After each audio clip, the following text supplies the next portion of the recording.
Hey, this is Paul with Paul Component Engineering, back in the bike shop. Got some accessories we want to talk about, and it's right now about the middle of October. We know the time is going to change soon. The nights are getting longer. You're going to need some lighting, so we've got some lighting accessories. The first thing we're going to talk about is the stem cap light mount. And after that, we're going to talk a little bit about our Gino light mount. And then finally we'll wrap it up with a Gopro mount. Okay, now we're going to install the stem cap light mount. First thing you do is you take your stem cap off. You don't need to reuse that screw. We provide a screw with the stem cap light mount. The screw is extra long in case your star-fangled nut is down in there, or you want to put a spacer between the light mount and the stem. If you have an extra long steer, not a problem. Screw it on. And what this does is this replaces some handlebar real estate, or not replaces, but it's some additional area to mount anything you would mount on a handlebar. And then we take the light and it slips right on. Get to work. You want to leave your bike out, take it off. Put your light back on, come home, put your feet up on the couch. Now we're going to talk about the Gino light mount, named after an old Chico friend. He's now in the business of connecting renters with rental spaces. Company's called Cozy, kind of a thing. So what we do, we have a light mount. We've got the Gino light mount. We've got 5mm screw. Now there's several places on a frame where this might work. Out of the frame we're going to go down to the dropout. There's an eyelet there. But basically anywhere you have a place to put a 5mm screw, that's potentially a spot for the Gino light mount. So we took out that factory screw, and we have a lock washer and a screw that we included, which is a little longer. Place that in there.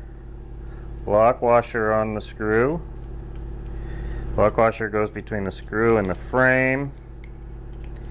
And simply tighten that up.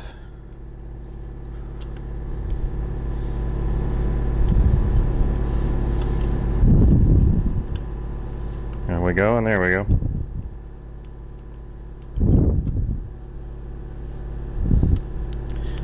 Come on. Okay.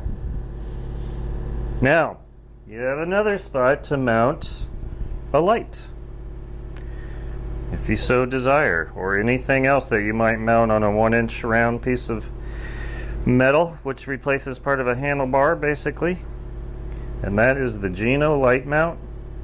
And actually the mid-fork position is really nice. Now we're going to talk a little bit about a Gopro mount we make. Remove your stem cap with the screw. And then we make this guy right here. Replace the stem cap with the Gopro mount. Now on here we got it sitting on a spacer. That's fine, no problem. If you want to keep your steer a little long in case you feel like you want to raise your handlebars in the future. Put the screw in, tighten it down. Line it up with the handlebars. Now on here we provide a screw. GoPro comes with its own screw. You can make your own choice. I prefer to use a wrench instead of my fingers. And here's your GoPro. It's got these 2 fingers, fit right in there. Put the screw in. And I already know what you're going to say about this unit. That's okay, I've read it all before. Never had a problem. Nobody's ever called with any kind of groin injury, ever. But it is fun to joke about, that's fine. So there's your GoPro mount. Now there are some other companies that make lights. The same 2 fingers. And this light is made by Jet, and they are in Reno, and this is a fine product. And this will mount where the GoPro goes to. And then you got a multi-purpose mount up there. Thanks for watching.